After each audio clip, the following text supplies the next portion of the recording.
저는 마태복음 2장 13절에서 23절 말씀을 가지고 마태복음 6번째 시간 뜻을 이루는 삶이라는 제목으로 하나님 말씀 나누겠습니다. 지난주에 누군가로부터 글을 받았습니다. 제목이 각 분야 전문의들이 절대로 하지 않는 9가지 생활 습관이라는 글이었습니다.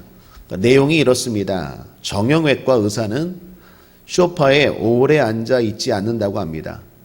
소파와 같이 아주 푹신한 의자에 앉으면 허리뼈에 충분한 지지가 부족해서 허리가 쉽게 상한다고 합니다. 그래서 정형외과 의사들은 집에 소파가 있어도 딱딱한 의자에 주로 앉는다고 합니다.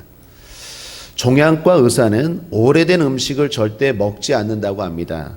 땅콩이나 옥수수, 콩, 견과류 등의 음식들은 오래되거나 곰팡이가 생길만 하면 무조건 먹지 말아야 한다고 합니다. 왜냐하면 거기서 생성되는 아플라톡신이라는 것이 급성 중독, 심지어 사망을 초래할 수 있고 장기적으로 섭취하면 암의 위험을 증가할 수 있기 때문이라고 합니다. 신장내과 의사는 오줌을 참지 않는다고 합니다. 소변을 오래 참으면 자체 감염 능력이 떨어지게 되고 방광염 등 요로 감염을 초래할 수 있다고 합니다. 심할 경우 신장 기능에 영향을 주어서 방광암 가능성이 높아지기 때문이라고 합니다. 혈액병과 의사는 염색을 하지 않는다고 합니다. 최근 2000년도 이후에 원인 불명의 백세포, 적혈구, 혈소판이 대폭 감소한 혈액 환자들을 잇따라 치료했는데 조사 결과 이 환자들 모두 칼러 염색자들이었고 모두 2년 정도의 염색 경력이 있었다고 합니다. 머리 염색을 하지 않을 수 있으면 하지 말아야 하고 너무 하고 싶다면 반년에 한 번만 해야 한다고 합니다. 소화기 내과 의사는 진한 차, 진한 커피를 마시지 않는다고 합니다.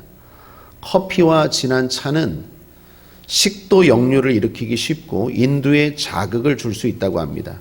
연구에 의하면 식도 역류증도 식도암을 일으키는 주요 원인 중 하나라는 것입니다.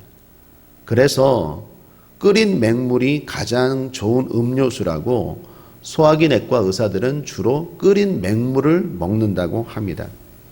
심혈관 내과 의사는 감기에 걸렸을 때 절대로 운동을 하지 않는다고 합니다. 격렬한 운동을 하면 인체 내 열량이 증가하게 되고 대사가 더 빨라지며 에너지 소모가 많아지게 되는데 그렇게 되면 몸의 저항력이 떨어져서 감기 바이러스가 더 활발하게 운동하기 쉽고 바이러스가 만약에 심근을 침범하면 심폐 등 장기의 부담을 가중시켜 급성 심근염, 심폐기능 부전 등을 일으킬 수 있다고 합니다. 심하면 심지어 심원성 급사도 하게 된다고 합니다. 피부과 의사는 각질을 제거하지 않고 미백 제품을 사용하지 않는다고 합니다. 피부는 자체 보호 시스템을 가지고 있는데 각질을 자꾸 제거하면 자체 시스템이 파괴된다고 합니다. 또한 미백 효과가 있다고 선전하는 일부 제품들은 형광 물질이 첨가되어서 그거 자꾸 사용하면 피부에 과민 반응을 일으켜서 피부를 오히려 손상시킨다고 합니다. 치과 의사는 이빨을 도구로 사용하지 않는다고 합니다. 이빨로 술병을 따거나 물론 우리 여기에는 없겠지만 호두 등 단단한 음식을 깨물거나 옷의 상표를 뜯거나 과자 포장을 뜯거나 매니큐어 뚜껑 등을 열거나 이런 단단한 물건들을 이빨로 하지 않는다고 합니다. 그 모든 것들이 치아를 상하게 하고 여러 치통의 원인이 된다고 합니다. 약사는 감기에 걸렸을 때 절대로 약을 중복으로 먹지 않는다고 합니다. 감기에 걸렸을 때 약을 중복으로 이 약 저 약 먹으면 약물성 간염에 걸릴 수 있기 때문이라고 합니다. 제가 더 있는데 이 글을 읽으면서 이런 생각을 했습니다. 사람은 아는 만큼 사는구나. 그렇습니다. 자기가 알고 있기 때문에 그런 행동들을 하지 않는 거겠죠. 여러분, 그런 의미에서 성도는 어떻습니까? 성도는 뭘 합니까? 여러분은 뭘 알고 계십니까? 성도는 진리를 아는 사람들입니다. 아멘입니까? 하나님이 살아계심을 아는 사람들입니다. 하나님이 이 세상을 창조하시고 다스린다는 것을 아는 사람들입니다. 인생이 어디서 와서 무엇을 하다가 어디로 가는지 아는 사람입니다. 무엇보다 죽으면 하나님의 심판, 천국과 지옥이 있음을 아는 사람들입니다. 그것을 아는 사람들이기 때문에 당연히 행동도 삶도 다르겠죠. 의사가 알기 때문에 그런 행동을 안 하고 그런 행동들이 나오는 것처럼 성도도 진짜 안다면 반드시 삶이 달라지겠죠. 할 것 하고 안 할 것 안 하겠죠. 믿음 좋은 성도였던 바울이 세상 사람들이 좋아하는 것을 배설물처럼 여겼다고 말합니다. 이유는 무엇입니까? 진리를 알았기 때문입니다.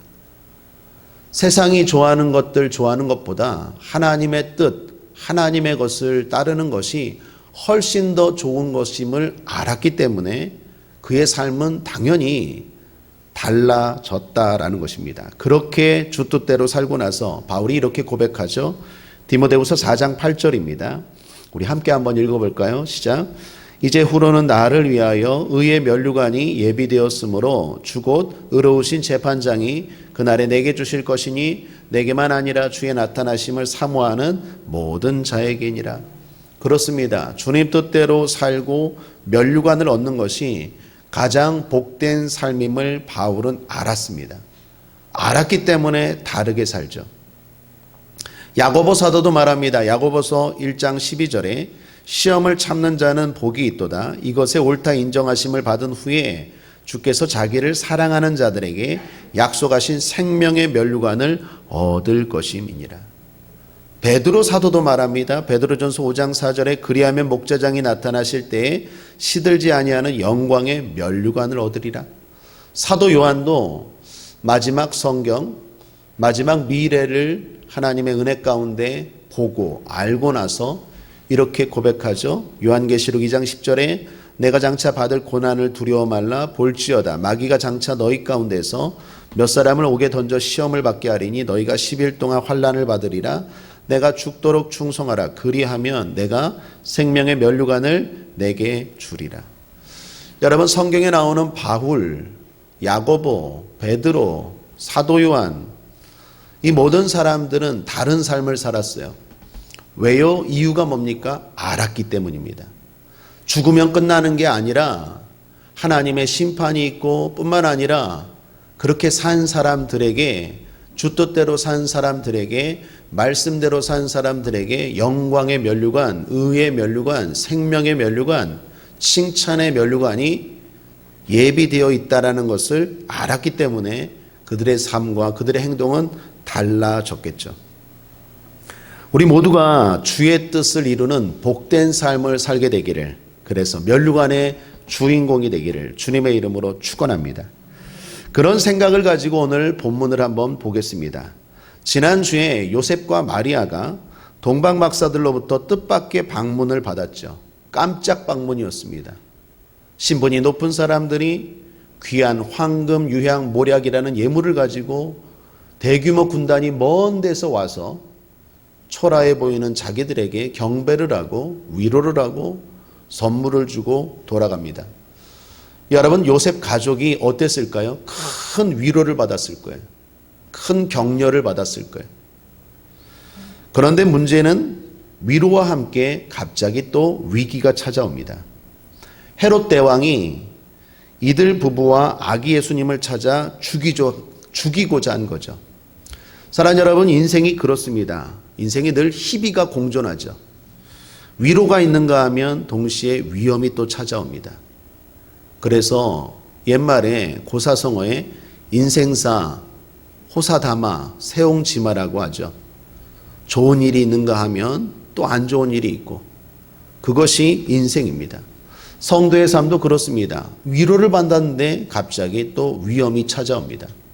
그런데 성도의 삶의 특징이 있습니다. 위험이 찾아올 때, 위기가 찾아올 때 하나님이 보호하시는 줄 믿습니다. 하나님이 지켜주시는 줄 믿습니다. 전염병에서도 지켜주십니다. 가난에서도 지켜주십니다. 전쟁에서 환난에서 지켜주실 줄 믿습니다. 본문의 위험에 놓인 요셉 가족을 하나님이 보호하시죠. 희한한 방법으로 인도하시고 보호하십니다. 13절입니다. 함께 읽죠. 시작. 저희가 떠난 후에 주의 사자가 요셉에게 현몽하여 가로되 헤롯이 아기를 찾아 죽이려 하니 일어나 아기와 그의 모친을 데리고 애굽으로 피하여 내가 내게 이르기까지 거기 있으라 하시니. 그들이 동방박사들이 떠난 후에 하나님이 천사를 통해서 희한한 방법으로 가르쳐 주십니다. 헤롯이 너희들을 죽이려고 하니 애굽으로 도망가라. 그렇습니다. 하나님은 이처럼 때로는 상식적으로, 때로는 기적적으로 우리를 보호하시고 하나님의 자녀들을 지켜주십니다. 이에 요셉은 순종하고 황급히 떠납니다. 14절을 보시면 요셉이 일어나서 밤에 아기와 그의 모친을 데리고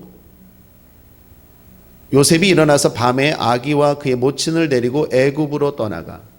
밤에 떠났다라는 것입니다. 그만큼 요셉이 위험을 직감하고 순종하고 급하게 떠났다라는 것입니다.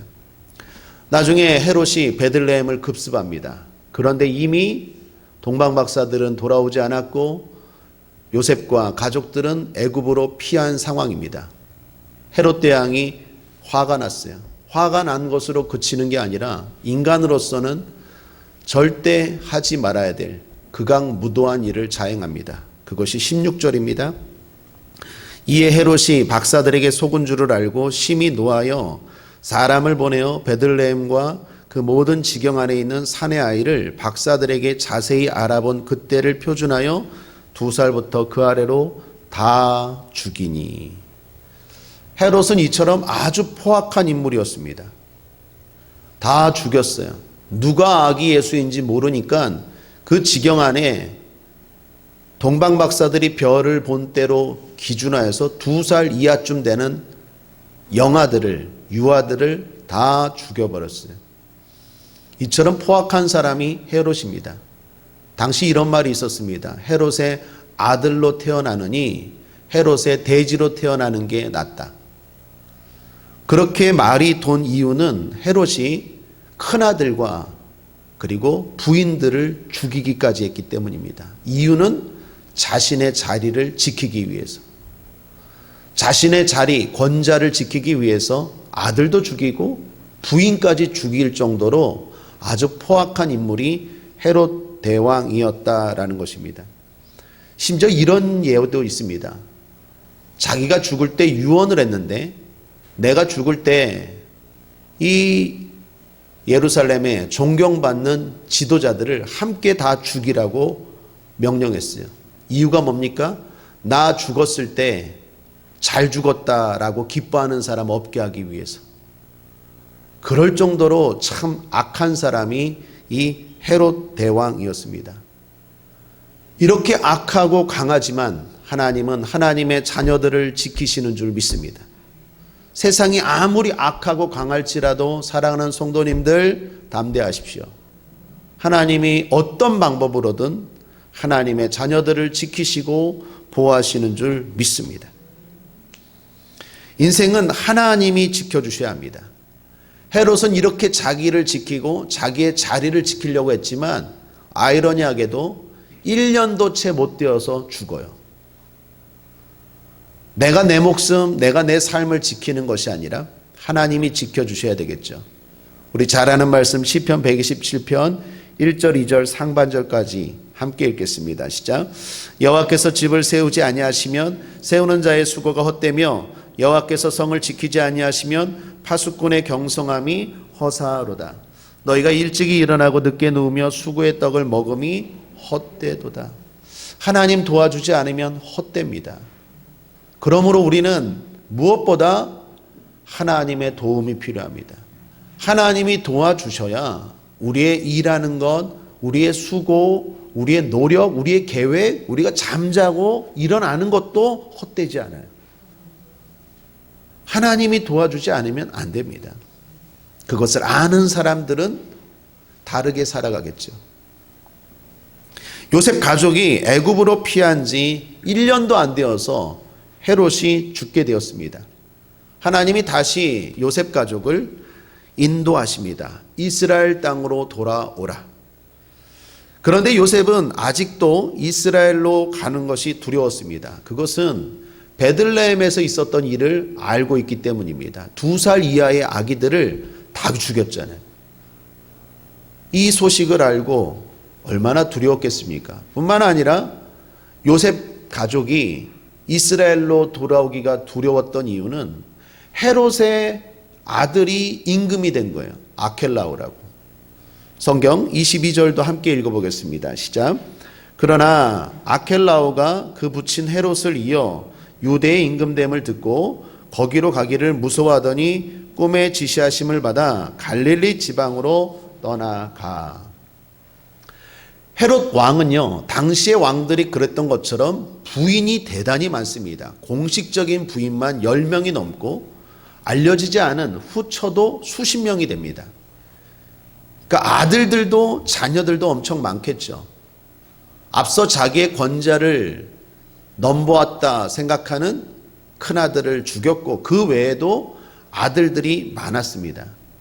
그런데 헤롯 대왕이 죽을 때 마지막 유언을 했는데 세 아들에게 자기가 다스리던 땅을 다스리라고 유언으로 남겨주었어요. 다시 말하면 자신이 다스리던 땅을 세 지역으로 나누어서 분할 통치하라고 유언한 것입니다. 헤롯이 유언하고 죽었지만 이 유언이 바로 실현된 건 아닙니다. 왜요? 당신의 이스라엘은 로마의 지배를 받고 있어요. 식민지예요. 여러분, 우리가 일제시대 때 우리나라 왕이 결정을 해도 일본이 허락해 줘야 되죠. 마찬가지로 로마가 인준을 해줘야 돼요. 그런데 당시 로마는 지배 국가에서 왕권 세습을 인정하지 않았어요. 바로 허락하지 않았어요. 그럼에도 불구하고 시간이 좀 지나자 허락해 줬어요. 그만큼 헤롯 일가가 로마에게 극도로 충성을 잘했습니다. 결국 헤롯의 유언대로 세 아들이 헤롯이 다스리던 지역을 분할 통치하게 되어 단 로마가 말하기를 호칭을 바꿨어요. 호칭을 뭐로 바꿨느냐? 헤롯 아버지는 대왕이었는데 그 아들들은 분할 통치를 하되 임금이라는 호칭으로 바꿨어요. 다른 말로 분봉왕이에요. 그래서 일명 분봉왕 시대가 열리는 거예요. 세 아들 헤롯 대왕만 대왕이고 나머지 아들들은 분봉왕 임금으로 부릅니다. 자, 그 세 지역을 다스리는데 헤롯 대왕의 큰아들이 바로 헤롯 아켈라오예요. 이 헤롯 아켈라오가 유대와 사마리아 지역을 다스려요. 둘째는 헤롯 안디바인데 안디바에게는 갈릴리와 베레아 지역을 다스리게 했어요.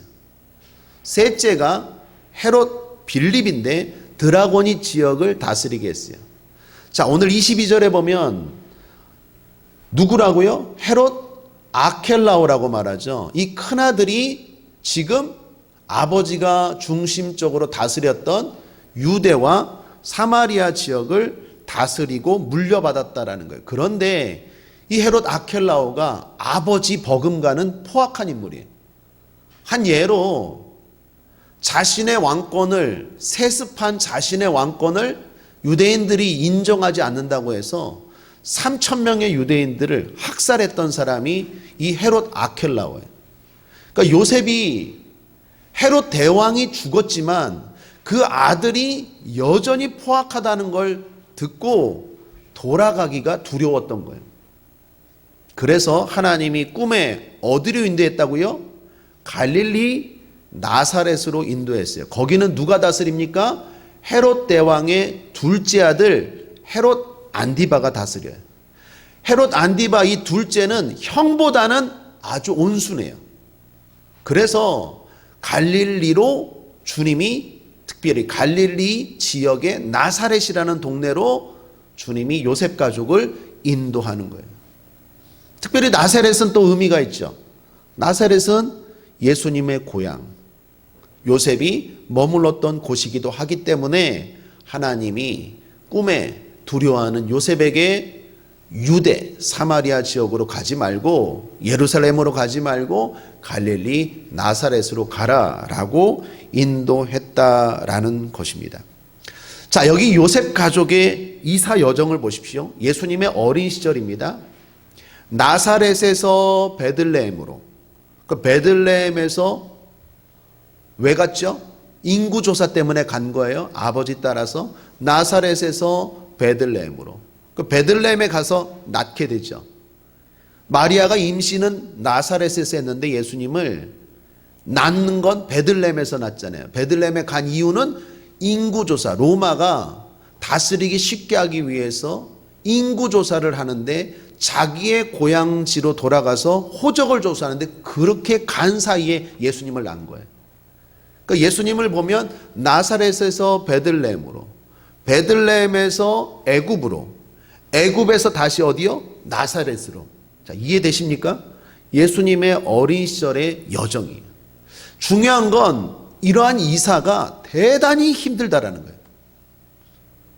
제가 어제도 나오다 보니까 우리 옆에 이사하는 분들 많더라고요.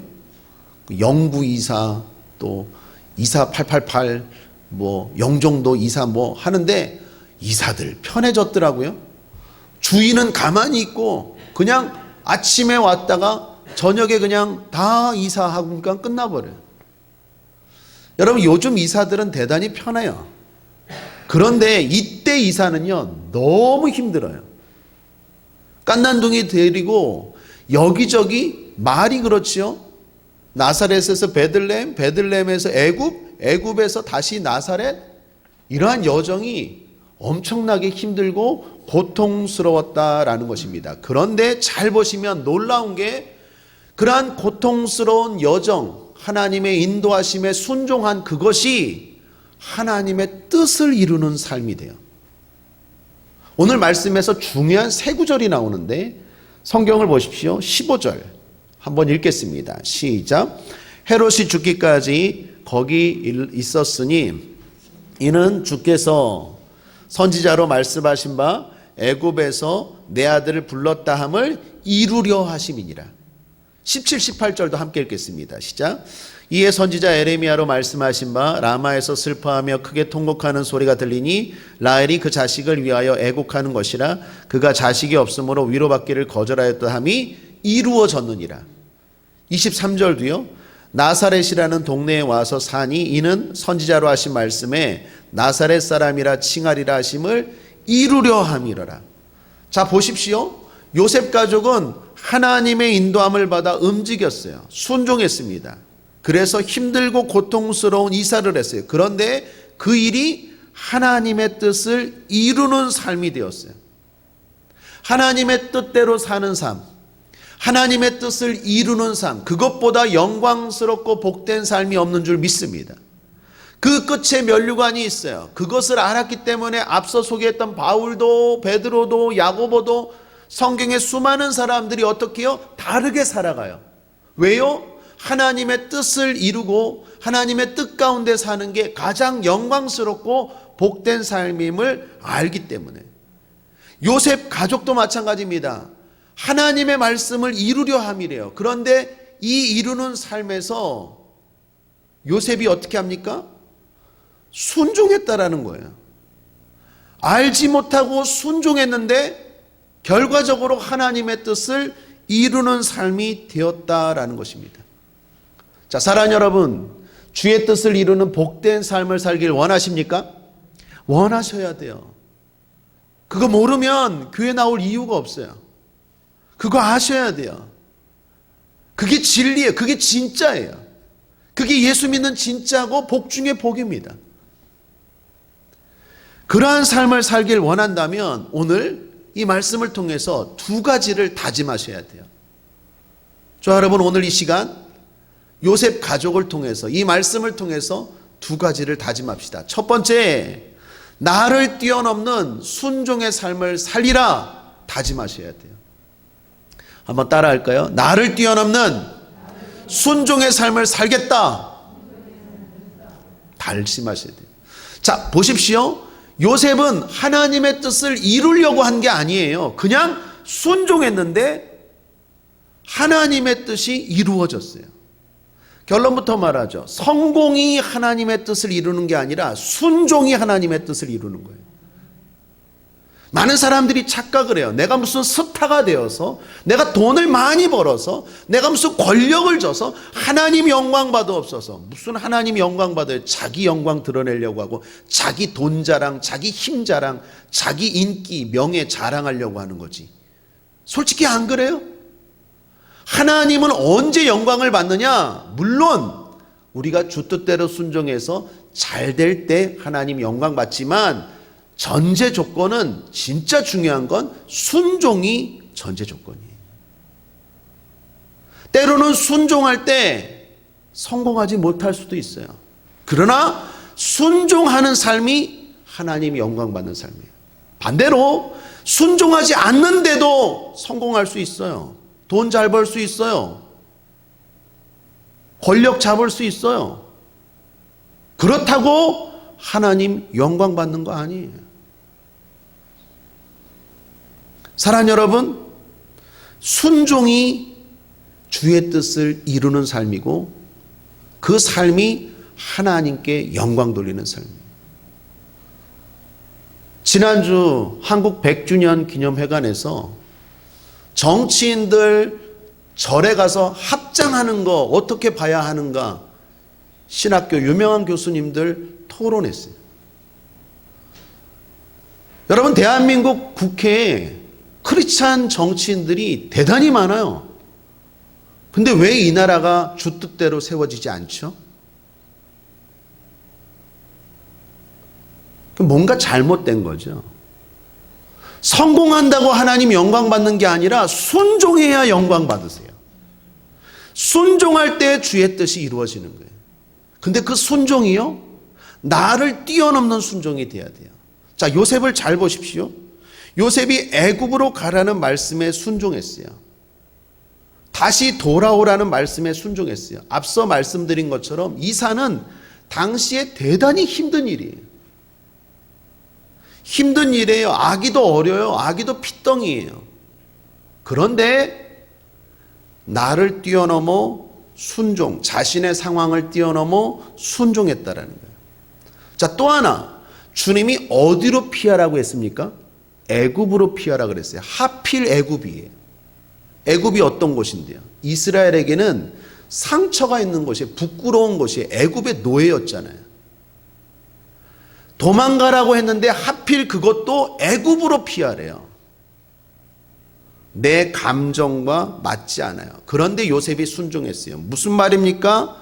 요셉은 자신의 감정을 뛰어넘어 순종한 거예요. 또한 이사가라는, 도망치라는 시점이 참 안 좋아요. 동방박사들에게 경배받은 지 얼마 지나지 않은 그때입니다. 그때 애굽으로 도망치래요. 타이밍이 참 이해가 안 돼요. 예수님이 지금 왕으로서 인정받았어요. 동방에서까지 박사들이 와갖고 경배해요. 지금 예수님, 요셉 부부 신나요. 잘 나가요. 그런데 주님 말합니다. 찬물을 끼얹어요. 도망치래요. 타이밍이 이해가 안 돼요. 지금 잘 나갈 때인 것 같은데 왜 숨으라고 하는 거지? 왜 도망가라는지 이해가 안 돼요. 자신의 시간, 자신의 계획을 뛰어넘어 요셉은 순종합니다. 그렇습니다. 요셉과 마리아는 순종했어요. 그런데 그 순종은 자신을 뛰어넘는 순종이에요. 성경이 말하는 순종이 다 이래요. 할 수 있는 걸 하는 걸 성경은 순종이라고 말하지 않아요. 할 수 없는 것, 자기가 가지고 있는 생각, 시간, 감정, 계획, 이런 것들을 내려놓고 뛰어넘어 순종할 때 그걸 순종이라고 말해요. 예를 들어 아브라함의 순종을 성경은 높이 평가합니다. 왜 그렇습니까? 본토 친척 아비 집을 떠나래요. 당시에는 시족사회예요. 모여 살아야 돼요. 떠나면 죽어요. 경찰도 없어요. 근데 떠나래요. 심지어 나중에 아들을 바치래요. 여러분, 이게 이해됩니까? 그럼에도 불구하고 아브라함은 순종했어요. 요즘 새벽기도 때 여호수아 말씀 나누고 있는데 여호수아와 이스라엘 백성들에게 여리고성 앞에서 하루에 한 바퀴씩 도를 해요. 예배 대형을 갖추고 하루에 한 바퀴씩 도를 해요. 여러분 생각해 보세요. 전쟁 중인데 예배 드리래요. 이게 말이 됩니까? 이해가 됩니까? 그런데 여호수아와 여리고성 앞에서 이스라엘이 순종했을 때 여리고성이 무너져요. 성경에서 말하는 기적과 하나님의 능력과 하나님의 역사와 하나님이 영광 받으시는 순종은요, 항상 다 자기를 뛰어넘는 순종이 있었어요. 내 생각, 내 계획, 내 시간, 내 감정, 그런 것들을 내려놓고 뛰어넘는 순종이 있을 때 하나님이 역사하시고 하나님이 축복하신 줄 믿습니다. 우리의 삶 속에서 하나님의 뜻이 이루어지길 원합니까? 이루어지길 원합니다. 우리 교회 가운데 하나님의 뜻이 이루어지길 원합니까? 이루어지길 원합니다. 그렇다면 성공이 아니라 순종하셔야 돼요. 그리고 그 순종은 나를 내려놓는 순종이에요. 그 순종이 저와 여러분에게 늘 있게 되기를 주님의 이름으로 축원합니다. 순종하리라 결단하십시오. 두 번째, 영광의 길을 걷고 있다는 믿음으로 살리라 다짐하십시오. 한번 따라하겠습니다. 나는 영광의 길을 걷고 있습니다. 믿습니까? 이거 중요해요. 자, 보십시오. 헤롯과 요셉 가족을 한번 비교해 보십시오. 헤롯은 자기 뜻을 이루고자 한 사람이에요. 헤롯이요, 아기 예수를 죽이고자 했습니다. 생각해 보세요. 동방박사들이 방문했는데 그냥 해프닝일 거야. 무슨 아기 예수가 유대인의 왕이 태어나 라고 여겼다면 이렇게 반발하지 않았을 거예요. 반대로 유대인의 왕이 성경대로 진짜 태어났다면 헤롯은 어떻게 해야 됩니까? 그 아기를 보호해야 되겠죠.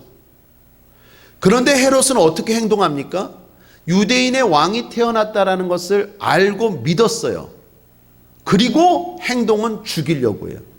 무슨 말이죠? 하나님의 뜻을 알매도 불구하고 자기 뜻이 앞섰던 사람이 헤롯이에요. 하나님의 뜻을 모르는 거 아니에요. 성경을 모르는 거 아니에요. 유대인의 왕 아기 예수가 태어난 거 알아요. 믿어요. 그래도 내 뜻, 내 욕망, 내 성공, 그게 더 중요해요. 그래서 아기 예수를 죽이려고 해요. 하나님의 뜻보다 자기 뜻이 더 중요해요. 자기의 성공, 자기의 명예가 더 중요해요. 자, 그런 삶이 진짜 성공했습니까? 1년도 안 돼서 비참하게 죽어요. 더 문제는 이 사람 지옥 갔겠죠. 자기 뜻을 이루려고 하는 사람 행복합니까? 실제는 불행해요. 반대로 요셉은 어떻습니까? 요셉 가족은 주님의 뜻을 이루었어요. 그 뜻을 이루는 방법은 순종이었습니다. 그리고 그 순종은 대단히 초라해 보여요. 불쌍해 보이기까지. 요셉 가족이 이사를 간 게 자기들이 원해서 이사 간 겁니까? 아, 내가 애굽에 가서 좀 살아야겠다. 외국 나가서 외국 물물 좀 먹어야겠다. 우리 예수님은 좀 국제적으로 키워야겠다. 그래서 애굽 간 겁니까? 아니에요. 도망치듯이 간 거예요. 다시 돌아오래요. 두려운데 돌아오래요. 거기다가 또 갈릴리 나사렛이라는 곳, 아주 변방입니다. 아주 무시받는 곳이에요. 당시의 나사렛은. 그러한 곳으로 주님이 인도하세요. 자, 이 요셉 가족의 삶을 보십시오. 주님의 뜻을 이루는 삶의 모습이 대단히 초라하고 심지어 불쌍해 보이기까지 해요. 그런데 실제로는 이 삶이 어떤 삶입니까? 하나님의 뜻을 이루는 삶이고 영광스러운 삶이에요. 여러분, 여기 중요한 메시지가 있어요. 헤롯과 비교할 수 없는 영광스러운 요셉 가족의 삶 속에서 우리는 초라함이 있고 때로는 불쌍함이 있고 때로는 비참하기까지 해요. 그런데 그것이 주의 뜻을 이루는 삶이에요. 뭐가 필요할까요? 용기가 필요해요. 남들의 시선에 흔들리지 않는 용기가 필요해요. 세상의 소리에 흔들리지 않는 용기가 필요해요. 믿음은 용기예요. 굳건한 용기. 요셉 가족은요, 세상의 시각으로 볼 때는 참 비참해요. 그냥 여기저기 이사 다니는 거예요. 지금 이사 때문에 고민하는 분들 많이 계신데 용기를 가지십시오. 비참해요. 내가 하나님의 자녀고, 하나님 예수님이 내 자녀고, 주님이 우리와 함께 하시는데 삶을 보세요. 왕궁에서 떵떵거리며 살아야 되는 게 마땅한 것 같은데 어떻게요?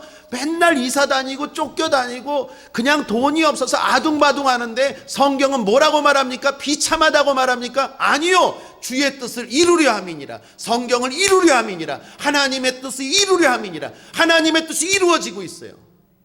하나님의 말씀을 잘 아는 서기관들과 헤롯 왕을 통해서 하나님이 영광 받으시고 주의 뜻이 이루어지는 게 아니라 비참하고 불쌍해 보이고 초라하게 보기까지 하는 이 요셉 가족을 통해서 주의 뜻이 이루어지고 있어요. 그렇다면 어떻게 살아야 됩니까? 용기를 가지셔야 돼요. 사랑하는 여러분, 세상의 시각으로 교회를 바라보면 안 돼요. 세상의 시각으로 우리의 삶을 돌아보면 안 돼요. 우리가 지금 잘 가고 있는 거예요. 할렐루야. 옆 사람과 인사합시다. 집사님 잘 가고 있어요. 격려하세요. 시작. 집사님 잘 가고 있어요. 용기를 가지세요. 아이고 집사님 나보고 무슨 잘 가고 있다고. 내 지금 처지를 몰라서 그래. 나 당장 지금 예배 끝나고 은행 가서 대출 받아야 돼. 또 이사해야 돼. 주인이 집 빼래. 세상이 볼 땐 비참해 보이는데 순종하며 걷는 그 길이 하나님의 영광, 주의 뜻이 이루어지는 삶이에요. 그래서 다시 말합니다. 믿음의 길을 걷는 사람들에게 용기가 필요해요. 용기 있게 걸어가십시오. 우리는 지금 잘 가고 있는 줄 믿습니다. 우리는 지금 불쌍한 길을 걷는 사람이 아니라 영광의 길을 걷는 사람이에요. 그 끝에 뭐가 있다고요? 면류관이 있을 거예요. 할렐루야. 찬양 한 장 드리죠. 복음성가 주님 다시 오실 때까지 가사를 생각하면서 우리 고백하는 마음으로 찬양합시다.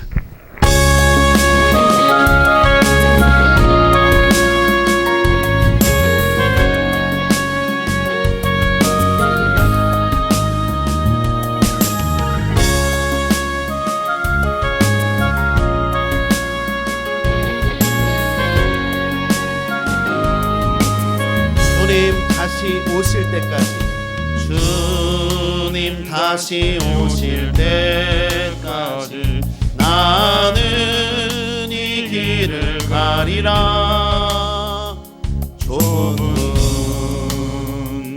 좁은 길 나의 십자가 지고 나의 가는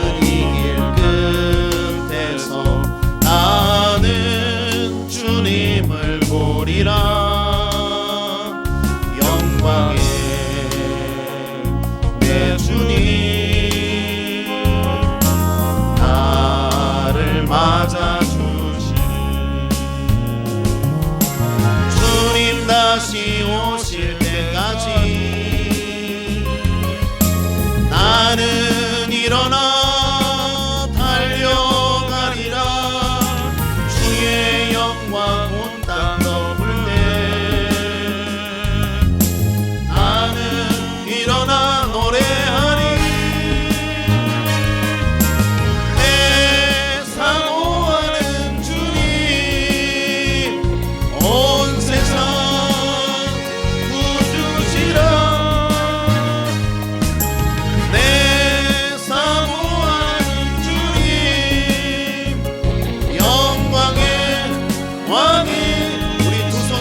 고백하며 찬양합니다.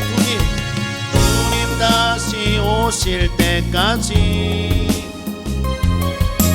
나는 일어나 달려가리라. 주의 영광 온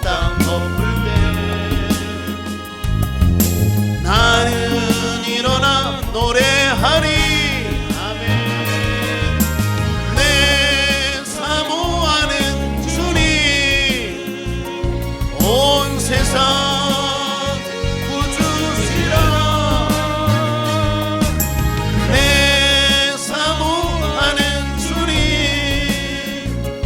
영광의 왕이시라. 사랑하는 성도님들, 이 길 끝에서 반드시 기다리고 계신 주님, 면류관을 가지고 계실 주님, 그 주님 만날 줄 믿습니다. 그러기 위해서는 용기가 필요해요. 사랑하는 여러분, 주님께 영광 돌리는 삶은 꼭 성공이 아니어도 좋아요. 성공이 나쁘다는 게 아니라 순종 없는 성공은 오히려 위험해요. 그건 하나님이 받으시는 영광이 아니에요. 하나님이 영광 받으시는 삶은 작고 초라해 보이지만 거기서 순종하는 삶이에요. 세상 사람들이 그 삶을 조롱해요. 너 주님과 함께 한다며 맨날 그렇게 이사 다니고, 네가 모시는 주님이 왕이라며 그러면서 맨날 돈 걱정하고. 요셉 가족이 안 그랬겠습니까? 그렇지만 그 한 걸음 한 걸음을 통해서 하나님의 뜻이 이루어지고 있어요. 선지자로 하신 말씀을 이루려 함이니라. 선지자로 하신 말씀을 이루려 함이니라. 이게 영광스러운 삶이에요. 그래서 삶은 끝에 가야 알아요. 축구는 끝나야 알아요. 야구는 9회 말 끝나야 알아요. 인생도 끝에 알아요. 우리 국제어머니의 모든 성도들이 그러한 영광스러운 길을 꼭 끝까지 걸어가기를 주님의 이름으로 축원합니다. 힘내십시오. 기도하겠습니다. 좋으신 하나님 아버지, 주님의 뜻을 이루는 삶이 가장 복된 삶이고 영광스러운 삶입니다. 그것을 알고 늘 순종하게 하시고, 그 순종이 때로는 비참하고 초라해 보일지라도 낙심하지 않고 주눅들지 않고 담대하게 그 길을 걸어가겠다고 용기를 내는 우리 성도들 되게 하여 주시옵소서. 악하고 더러운 원수사탄 마귀 예수 이름으로 명하노니 물러갈지어다. 유혹하는 원수사탄 마귀 떠나갈지어다. 감사드리며 예수님의 이름으로 축복하고 기도했습니다.